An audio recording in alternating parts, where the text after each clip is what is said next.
Telltale's Walking Dead games have always taken place in the same universe as the comics, and have had cameos from comic book characters. But this new mini-series, The Walking Dead Michonne, is the first game to go all in on a comic character. I love The Walking Dead. I read the comics, I watch the show, I've read the novels, I played the Telltale games, and unfortunately, I even played the abysmal Walking Dead Survival Instincts. I'm always up for more Walking Dead. So a new game focused on one of my favourite characters, developed by Telltale, who've done nothing but amazing work with the license, got me very excited. And after beating episode 1, I'm glad I can report that they've done a good job again, especially with the characterisation of Michonne. I do try to avoid spoilers in my reviews, but it's impossible to review this game without ruining some aspects of the comics. The series explores what happened to Michonne in the time she was away from the core group. This happened around the same time as The Walking Dead's time jump of 2014, that followed the conclusion of the all-out war arc. The very first scene of episode 1 is incredible. It shows Michonne fending off a group of walkers while seeing hallucinations of her two daughters who died before the series began. We've known for a long time that Michonne is a very conflicted character, but actually playing as her gives us a better look into Michonne's inner turmoil, as we see through her eyes how she's constantly haunted by her memories. Episode 1 perfectly captures Michonne as she is in the comics. The overall story is a little weak though. It introduces a couple of new villains, Nora and Randall, who are brother and sister.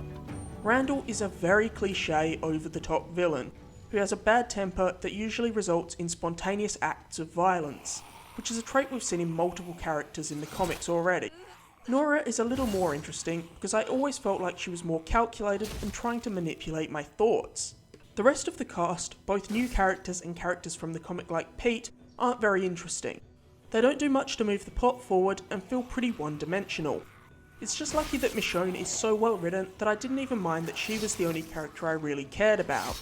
This is only the first episode, so I'm sure the supporting cast will be more fleshed out over the next 2 episodes, and they've already got a solid basis because the voice acting in this game is outstanding. The Walking Dead Michonne also has some great action sequences that can go toe-to-toe with the ones found in the first season of Telltale's Game of Thrones. Something that this type of game often struggles with is the pacing.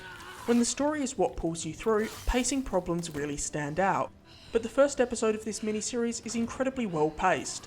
It has some great moments when the tension is through the roof, only to be perfectly balanced out by a more thoughtful moment.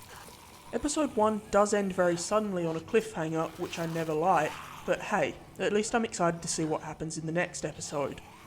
Telltale once again demonstrates masterful storytelling, this time mostly through Michonne's inner conflicts. This is a very good start, and I hope that the second episode can keep this pacing up. I'm giving episode 1 of The Walking Dead Michonne an 8. Thank you for watching, and if you want new videos every week, make sure to like and subscribe.